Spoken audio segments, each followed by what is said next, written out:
Hey everybody. So I noticed that there is this problem in the community, and this is a bit of a hot take, but this problem, I've been talking with people about it, and they're not like aware that it exists, but when I explain it to them, they like get it. So the problem, I like to call it, and this is a weird phrasing, I'm gonna admit, this problem is called the Dokudenpa problem, or at least that's what I like to call it. And the problem is summarized that in this community, there is not a single person who has decided to make a 20-minute video going over all the Dokudenpa charts. And these cowards over here, they refuse to step up to the plate. So Bear Me has to come through and solve this issue.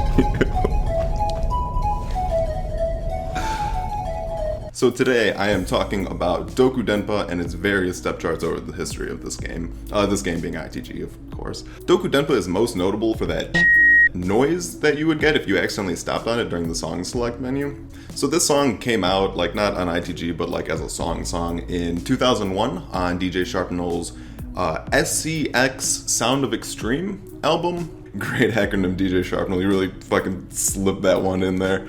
The artist also decided to make the cover a anime girl who is very young looking and naked.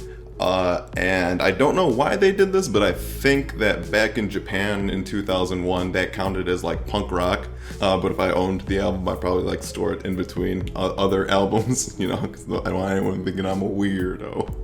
So in this video, I'm not going to talk too much about DJ Sharpnell because that's like too much fucking info, and like y'all are probably aware who DJ Sharpnell is, or they are. So like if you haven't like heard Dokudenpa for whatever reason, you should probably like do that now because this is going to be a long fucking video. Dokudenpa is a Gabber song, or at least that's what I knew it as when I was a teenager. I don't think it's called Gabber anymore. I think it's called like J-Core, maybe, but I'm a taxpayer now, so I'm no longer like with it or know what the fuck the kids talk about these days. According to Google Translate, Dokudenpa means poison radio, and I have no idea what that's supposed to mean, but I did notice that the had a little vocal thing in it that says Dokudenpa, right? So I did a little digging, right? Because, you know, that's my job. And it turned out that that vocal sample was from this anime back in the day called Fruits Basket. Fruits Basket in middle school was like all the rage among the girls, but I've never watched it. I was more like an Oran guy. But luckily for my free time, the sample occurs halfway through the first episode, so I can get you up to speed on the first 10 minutes of this anime. So there's this chick, right? She is the main character. She lives in a tent in the woods because her mom died or something. One day, as she's walking to school, she happens upon this like old kind of abandoned house thing, and then she's like, what the fuck is this house doing here? So then she gets startled by some dude. So then this dude starts talking to her, and he starts foreshadowing all these like little plot devices, which is cool, but it's not relevant because in the middle of his little spiel, this absolute hunk of a man comes over who just so happens to be the most popular boy of the school the main character goes to. So then he's all like, oh yo, let's walk to school together. So they walk to school together. And then apparently this dude is like such a fucking smokehouse that he has his own fan club. And the fan club watched the main character chick, you know, walk to school with him. And apparently in Japan, walking to school is some big deal or something, because they start fucking like cornering her and yelling at her and being all like goddamn crazy. And then the main character, she's just a shy girl, so she kind of just takes it for a bit. But then her friend comes in, and her friend says,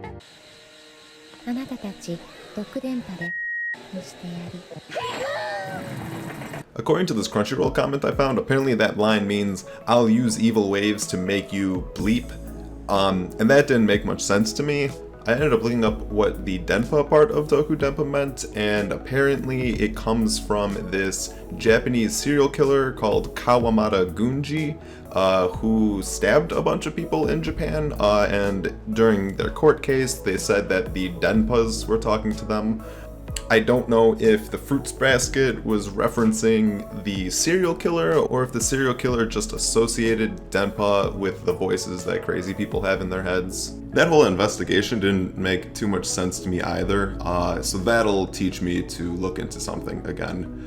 Thankfully though, there's another sample that I do understand in the song, because about halfway through the song, there's like this sweet pan flute section, the beat drops and this pan flute goes, and that is a 6th section. It's actually the only part of Dokudenpa that people care about. So during this pan flute section, it like slowly builds up, the chords are going, it's really cool, and then all of a sudden this fucking sample for We Will Rock You comes through and kicks you in the face. But the problem is, it's not the good We Will Rock You, which is the original. It's actually We Will Rock You by this boy band from England called Five, and that's how they spell it, and that's stupid as shit.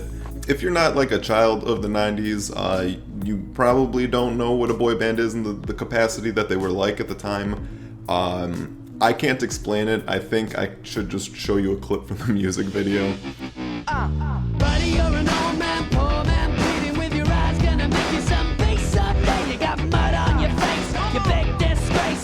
Somebody better put you back in your place.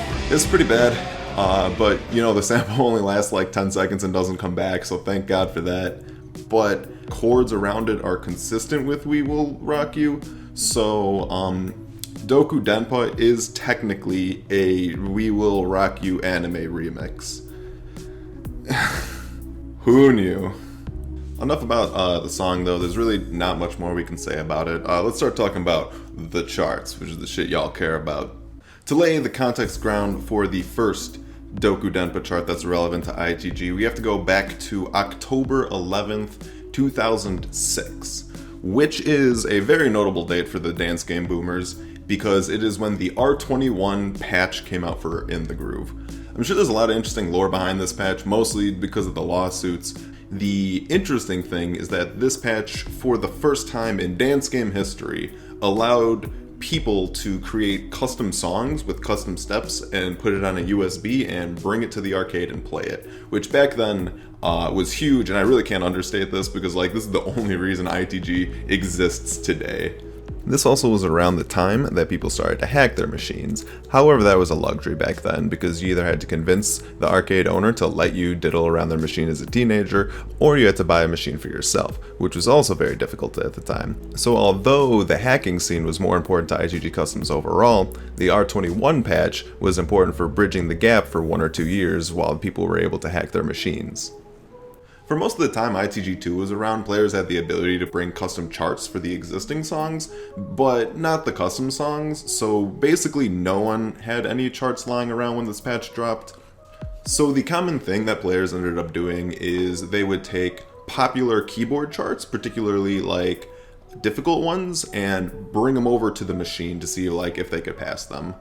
This is why if you like look at old ITG videos from the really good OG players, you'll see them playing things like One More Lovely, Uber Rave, or like Quasar. They just didn't know better and had nothing else. And all of this is actually relevant to us because the first notable Dokudenpa chart in the ITG canon is Scorpion 9X's Dokudenpa. I'm gonna call him Score for the rest of the video.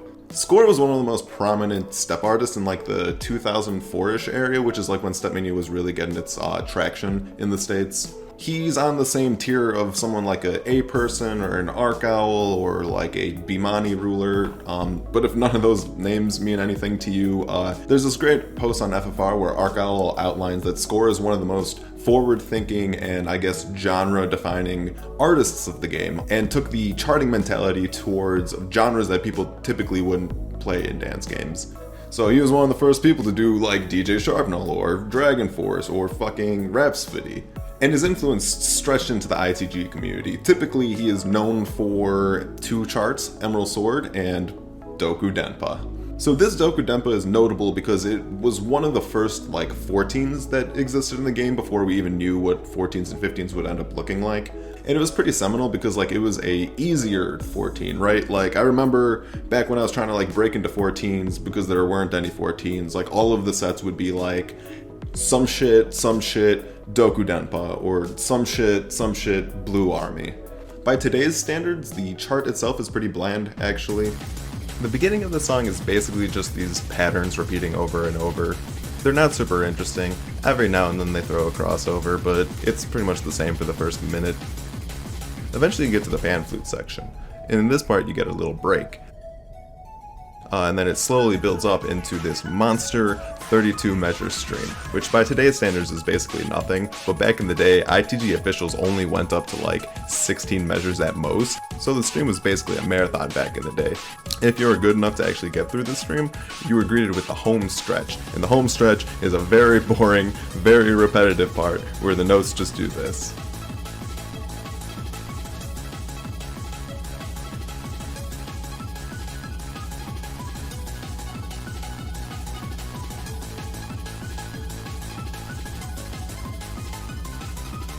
And it just ends.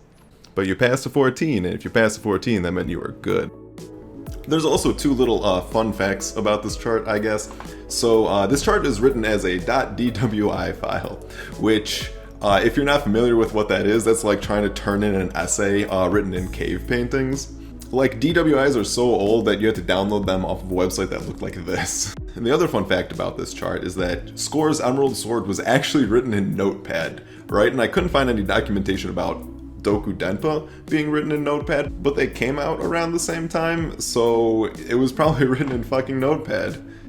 This step chart also captures something very interesting about DJ Sharpnel charts back in the day. They are all very inconsistently cataloged. The names would be translated wrong, the artist would be incorrect, sometimes the song was like a weird LimeWire ripoff quality version of it that wasn't even like the length of the song. There was actually like a small movement at some point trying to like correct all of the fuckery people did with DJ Sharpnel over the years. I can't really blame them though, because like it was 2001, like the internet barely existed at that point, so like how would you know any of this is right or not?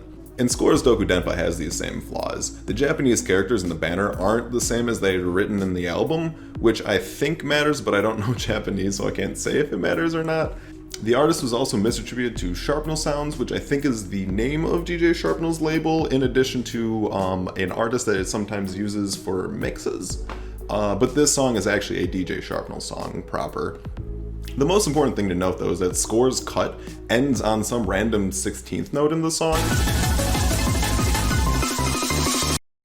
And this is going to come up a lot, right? Because all of these little inaccuracies aren't really replicable because they're kind of just random. So you can actually use it to tell who took Score's chart and then just pasted their own steps over it. And today we're going to see which step artists are dirty stealers. We gotta move on though, because there's a lot of Dokudenpas. The first Dokudenpa chart to be charted by a pad player came out in this pack called R21 Freak Friendship Pack. And that came out December 2009, which is 3 years after the original Dokudenpa, so that's a lot of years without Dokudenpa. The chart itself is a 12, which is a really long 12 to have, and it's charted by this player named Yayo, or Yayo. I don't know how to pronounce it. I don't know who Yayo is, and R21 Freak has been down for a few years, so I couldn't like check there to pretend I knew who Yayo was, but I did a little sleuthing and I was able to find 3 interesting facts about her. She's from Venezuela, which is interesting because I didn't know ITG existed in Venezuela in 2008. She made Stamina charts back in 2008, back when Stamina had 2 patterns, this pattern, and this pattern. And then the last little fact I learned is that she once got a 97.32 on Fled Uncut, you know, which is pretty good, but don't be too impressed, okay? Because our boy Bobby P got a 99.40 on it just the other day. What a dickhead. Anyway, this chart is basically the same as Score's. Besides some light repatterning in the song and cutting the big stream and making it more like a tech thing, this is pretty much just Score's chart. And it's pretty interesting because it also ends on the same note as Score's chart, which means that Yayo is a dirty stealer. Shame on you. I don't know if anyone actually played Yayo's chart, which is kind of rude to say, but like I didn't know it existed until like a month ago, and that's obviously past its relevance. But it did land in 2009, which is an interesting year for ITG step charts. This was around the point in ITG step chart history where packs that were targeted towards specific playstyles were becoming the norm. In like 2007 and 2008, packs would be like two flavors. You would have like a bunch of like pretty easy, maybe slightly techie 9s through 12s, or you would have like Cosmic Pope's Reincarnation, which would be all over the place because you would have a chart like this in it. Cheers. Cheers. Oh my god, cheers. But then you'd have like... Which is interesting because like, if I took a Venn diagram of the people who have played both of those charts and showed it to you, you'd just be sitting there like, Jeremy, this is a fucking semicolon. Jokes aside, this is when foot speed and stamina started becoming their own distinct playstyles, and people would like segment their skill sets into the various playstyles. You'd have like a foot speed player, or a stamina player, or a FA player, or a mods player. And then the packs around this time would reflect that, right? So you would have like Tachyon Alpha being one of the first foot speed packs, or you would have Dragon Force or like Cosmic Apocalypse being a stamina or general hard song pack. This trend continued for a few years until August 9th, 2011, when Arkai released Disbalance 2, and this was a stream-oriented pack. In my opinion, Disbalance 2 is one of the most historic stamina packs. And I think so because it has a Dokudenpa chart in it. Out of the three Dokudenpa charts we've talked about until this point, Archives is the one that is closest to what we would consider a stamina file today. So I've noticed this trend in custom content rhythm games generally that the structure and presentation of hard charts changes over time. So in the beginning of a community, the hard charts are just trying to like completely accurately represent what is going on in the music. So this would be something like tell, I guess. So like as this chart's going on, like what's happening is pretty quick, it's pretty difficult, it's hard for a new person, but like it doesn't take that long to be able to do tell jumps accurately. So what ends up happening is people get really good scores on it and they're like, okay, now I need something harder, right? But tell's already pretty hard, so what they'll do is they'll search out music that is technically harder in the noises that it makes, right? So like for example, people be like, oh, tell is way too goddamn easy, so now we're going to chart like, I don't know, Lawn Wake. And if you're looking at Lawn Wake, it's still trying to accurately represent the break beats, and it is still definitely harder, but the musical representation is still pretty one-to-one. Eventually though, you're going to run into a problem, because Lawn Wake will become easy at some point, right?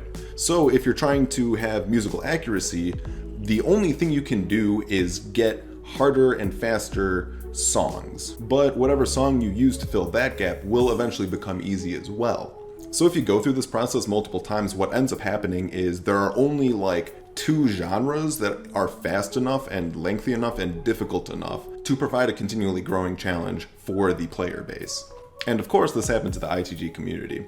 It got to the point where it's like, okay, let's say you wanted to go to the Tachyon Delta store to see all the cool foot speed that's going on, right? You walk up to the counter guy, and the counter guy is like, oh, thanks for coming. We got all three genres of foot speed.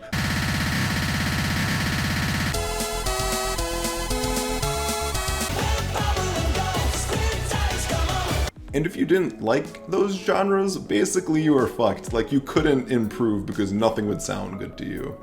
So what players kind of did to solve this, which is actually a very smart solution, is that they would put more notes to the song's chart than the song actually had. And what this does is it distinguishes the song and the music from the difficulty of the song. So now, and there are some caveats, the sound of the song has no bearing on the difficulty of the song, or at least minimal bearing. And this allows any song to be a difficult song, which extends infinitely the difficulty ceiling of ITG charts. Arkai's Dokudenpa wasn't the one that pioneered this, but it was created in the transition period when this was happening in ITG Stamina. And it shows the transition from the literal representation of the music to this abstracted representation that Stamina has today.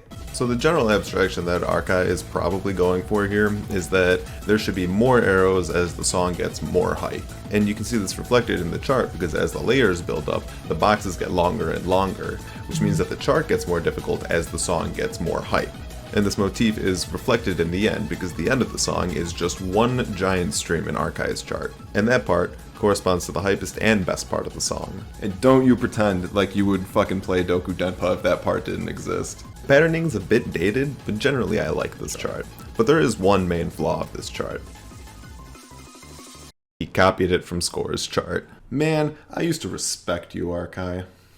A trend that I noticed popping up when I was making this video is that everyone seems to like really hanker for another Dokudenpa chart every 2 or 3 years. I don't know why, but this next one came out in 2013, so that totally checks out. This Dokudenpa chart is probably tied with Scores for the most famous Dokudenpa.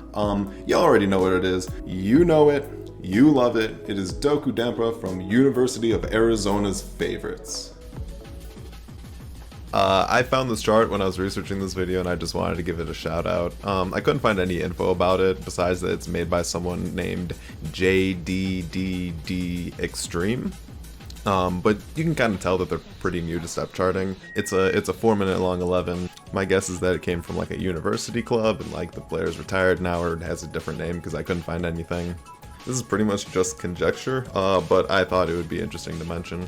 The popular chart that I was actually describing earlier was Tyler's edit to Dokudenpa from Sharpnel Streams V2. By 2013, stamina culture was really ramping up. Like there was a few ECSs, there was a bunch of historic stamina packs released, 20s were a thing, we broke into the 20 barrier. During that time, there was a trend where people would release packs revolving around a particular artist. It's not so much a trend anymore, people usually want to do like compilation packs or genres or just, you know, throw it all into SRPG. Sharpnel Streams was a pack that was stepped by people who really wanted to make sure that no one would ever fucking touch Sharpnel ever again. Like, this thing is over 140 songs long. It is a gigabyte of Sharpnel music. They stepped shit like this. Why? Tyler's Dokudenpa is a 17. It was a lot of people's first 17 around that time because it's pretty much a 17.0. Who gives a shit about the rating though? The most important thing about this Dokudenpa chart is the ending, and we're gonna put it on the full screen right now. Mwah, it's beautiful, artistic. It took 9 goddamn years for someone to step up to the plate and chart the entire song, and Tyler fucking did it. Let's take a peek at the chart. In terms of steps, this Dokudenpa is basically all stream besides the intro before the Fruits Basket sample and the Pan Flute section.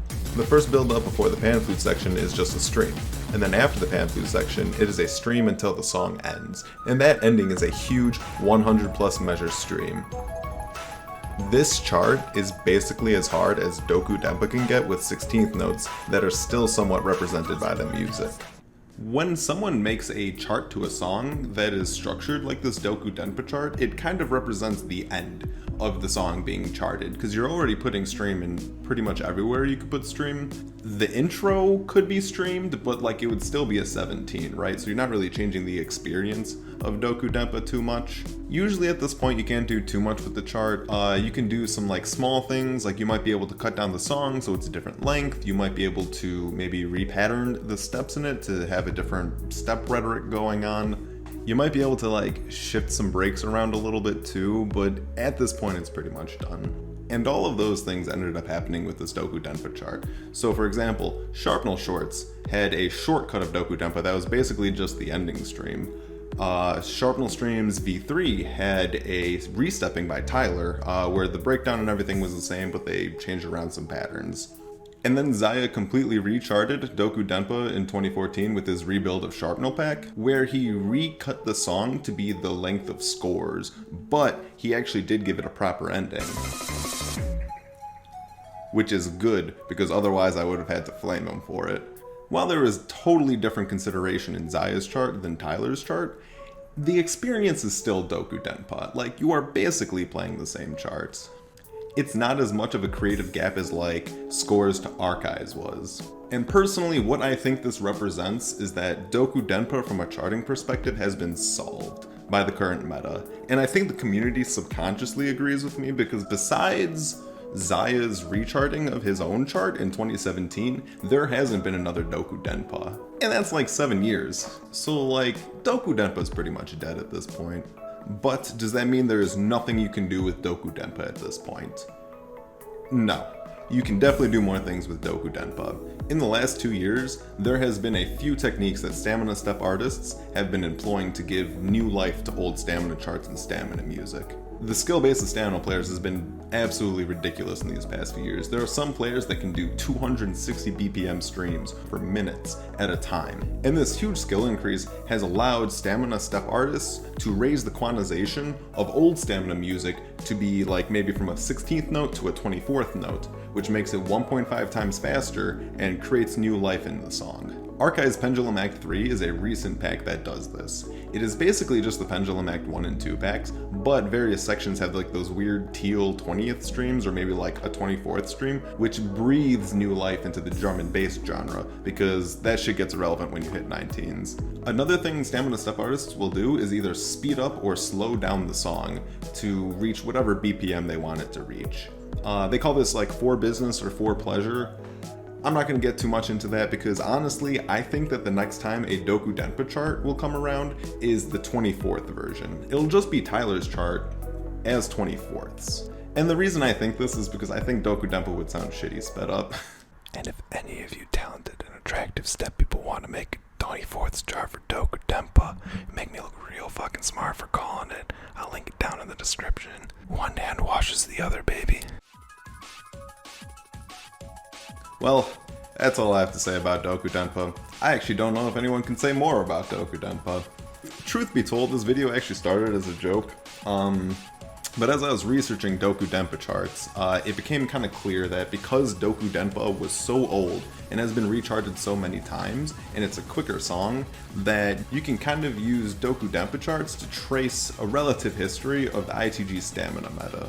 And that's the interesting thing, is that this video has been in the context of like how you're supposed to chart things. This community is so creative. If we throw away Dokudenpa being a proper stamina chart, we could do so much with it. We could have Dokudenpa mods. We could have a Dokudenpa couples routine. We could take Dokudenpa and put another Dokudenpa at the end of it, and then we can call it double Dokudenpa, and then we can take that chart and double that, and then it will be double Dokudenpa. We can take double Dokudenpa and repeat it until it's the length of a marathon, and then we can call it double